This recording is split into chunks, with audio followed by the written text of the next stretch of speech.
Bioseguridad.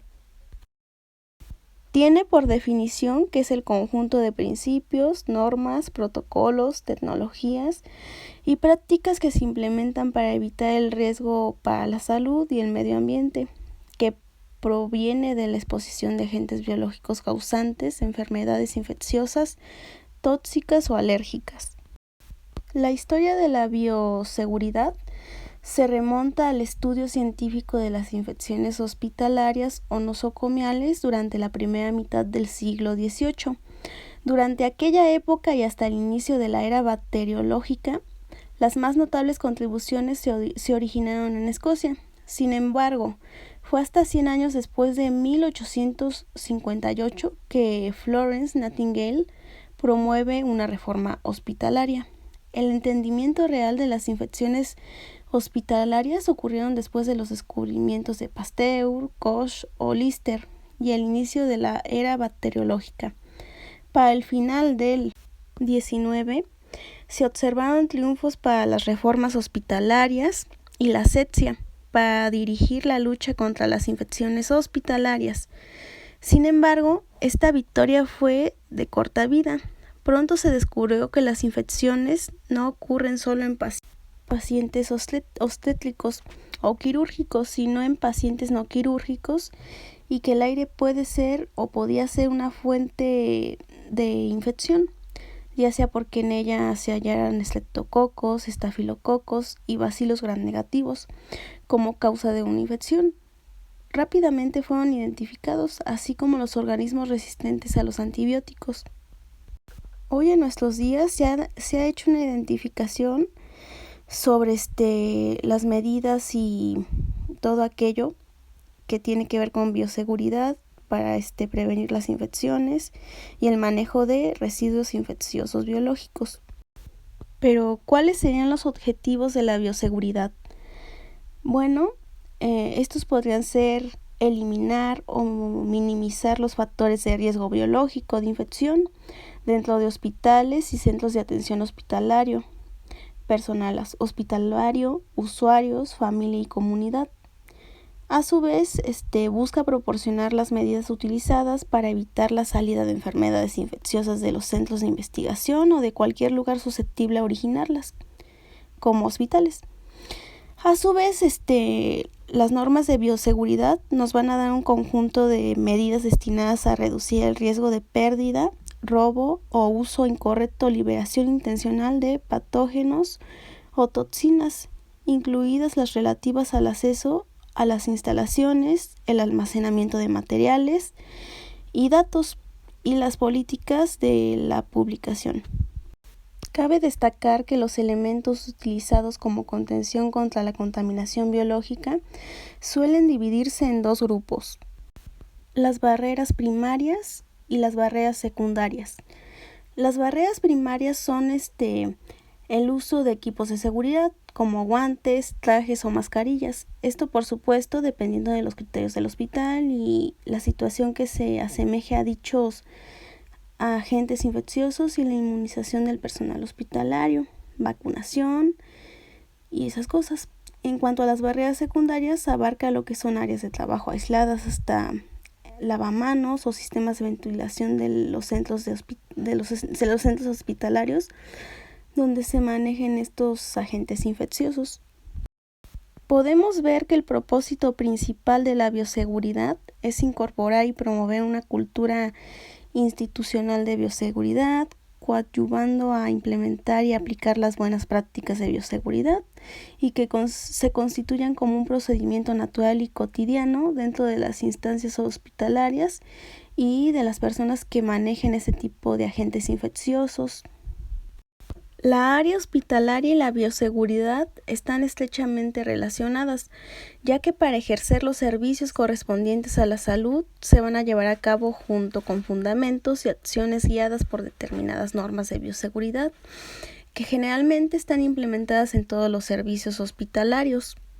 Las normas que se enfocan en ello serían las siguientes: la norma 087 Semarnat SSA1 2002, la cual se enfoca a la protección ambiental, salud ambiental, residuos peligrosos biológico-infecciosos Clasificación y da especificaciones de identificación, manejo, almacenamiento y desecho o destrucción de dichos desechos.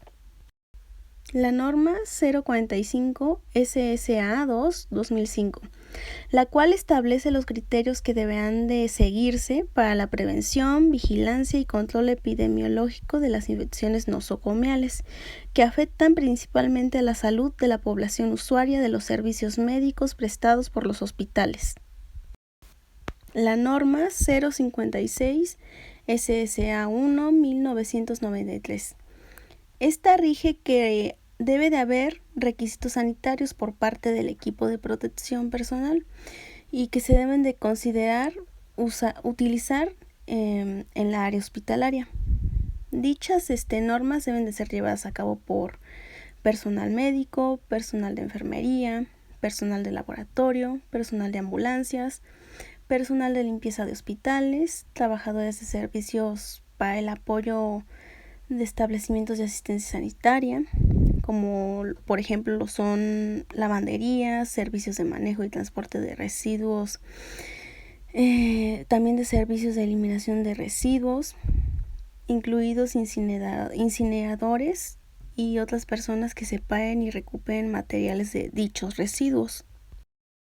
En conclusión, la bioseguridad hospitalaria es el conjunto de medidas o técnicas científicas organizadas que previenen a personas, instituciones y medio ambiente, por supuesto de la exposición a potenciales agentes infecciosos.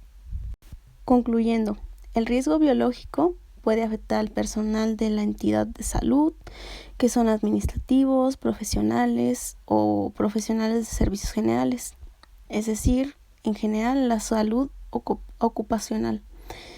Y pues principalmente para ellos va a haber un panorama de riesgos. También puede afectar al paciente, los riesgos biológicos, ya sea que el paciente esté infectado o que el paciente pueda estar propenso a una infección nosocomial. También al equipo de contacto, o sea, que el equipo que esté en contacto con el paciente con cierto determinado padecimiento o enfermedad, sea que tengan contacto directo o indirecto. Si no se llevan a cabo ciertas medidas o se le hacen caso a las normas de bioseguridad, puede haber existencia de una infección cruzada o una propagación pues cruzada si no hay cierta coordinación y eficacia para llevar a cabo dichas normas de bioseguridad. Llegando a este punto, hay que tomar en cuenta y ver cuáles son los principios de bioseguridad. Los principios de bioseguridad pues tienen 4 pilares que sustentan y dan origen a las precauciones universales, las cuales serían el autocuidado, la universalidad, barreras de protección y medidas de eliminación. El autocuidado es el principio que se refiere a las prácticas cotidianas y a las decisiones sobre ellas que realiza un trabajador expuesto para cuidar de su salud. Para ello debe de cumplir con las normas de bioseguridad, realizar un uso adecuado de equipos y elementos que van a proveerle para su protección, priorizando así su cuidado como cuidador. Universalidad. Este principio nace del concepto de potencialidad, es decir, que sin importar si se conoce o no la serología de un individuo, el estrato social, sexo, religión, etc., el trabajador que esté expuesto debe de seguir las precauciones universales, ya que potencialmente puede portar y transmitir microorganismos patógenos. Es decir, hay que tener presente que todo paciente es infectocontagioso sin haber demostrado lo contrario. Barreras de protección. Son los elementos que protegen al auxiliador de la transmisión de infecciones. Se clasifican en 2 grandes grupos: la inmunización activa, vacunación, y el uso de barreras físicas o elementos de protección personal.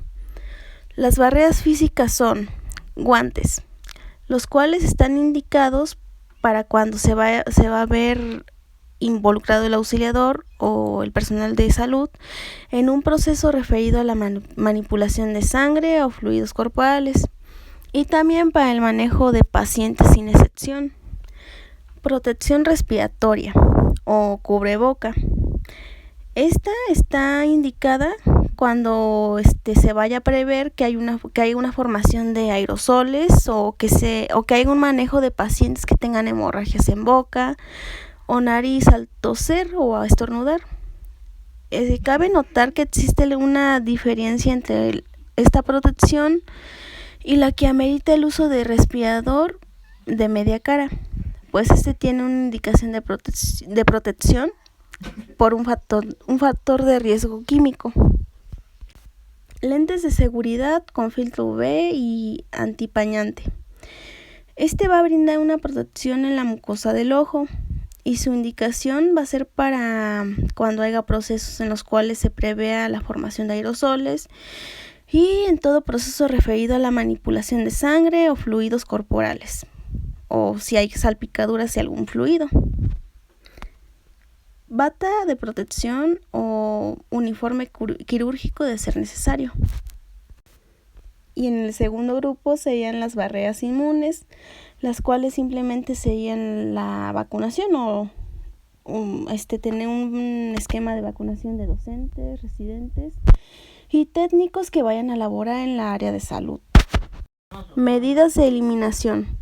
Mediante este principio se establece la manera de descartar los elementos de riesgo patológico, protegiendo a los individuos y al medio ambiente. Antes de una eliminación total, los RPBIs van a ser clasificados y envasados según sean punzocortantes, sean líquidos o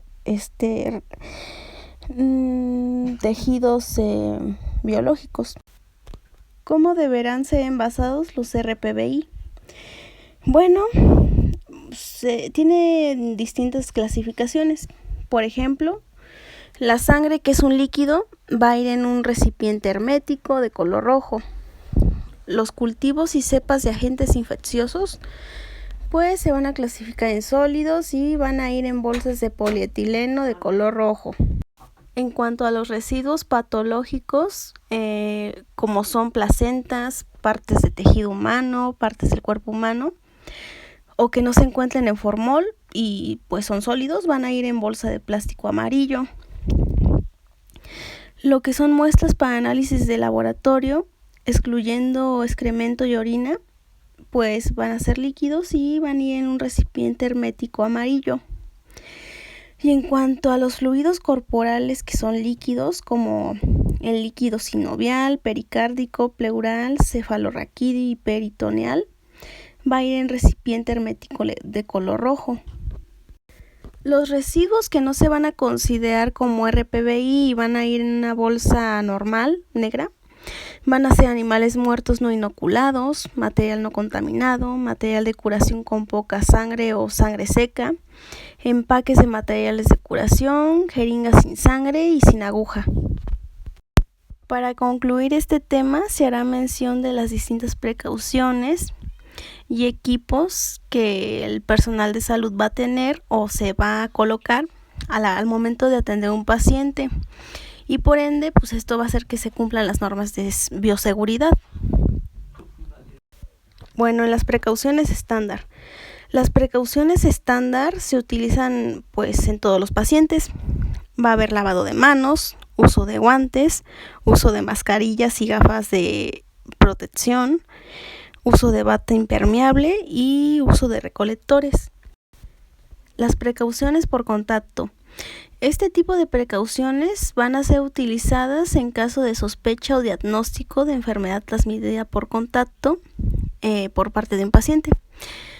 En este caso, el personal de salud se va a lavar las manos, va a usar una bata impermeable, guantes, se va a retirar los guantes al salir de la habitación, va a lavar sus manos y va a retirar su bata impermeable y lavará nuevamente sus manos. Precauciones por vía aérea. Bueno, estas precauciones van a ser utilizadas en caso de que el paciente tenga una enfermedad o un diagnóstico de enfermedad transmitida por gota, es decir, por flush o estornudos. En este caso, el paciente va a ser trasladado a una habitación individual con puerta cerrada y presión negativa. El personal de salud va a lavar sus manos, va a usar respirador de alta eficiencia que dure 40 horas, es decir, un cubrebocas que dure 40 horas. Al salir de la habitación va a lavar sus manos y va a mantener la puerta de la habitación cerrada. Precauciones por gota. Bueno, este tipo de precaución va a ser utilizado en caso de que el paciente sea diagnosticado con una enfermedad transmitida por gota. El personal de salud va a lavar sus manos, va a usar mascarilla.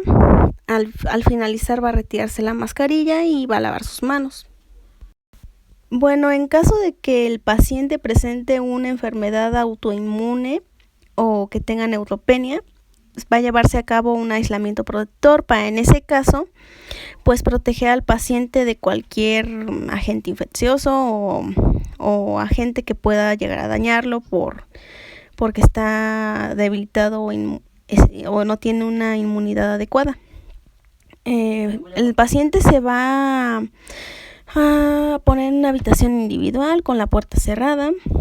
El personal de salud va a realizar la higiene de manos correspondiente. Se coloca cubrebocas, bata y guantes. Y cuando ya finalice sus servicios con el paciente, al salir de la habitación va a retirarse el cubrebocas, la bata y los guantes y va a hacer la higiene de manos correspondiente, asegurándose por supuesto de cerrar muy bien la puerta. Bueno, con esto concluyo el tema y gracias por la atención.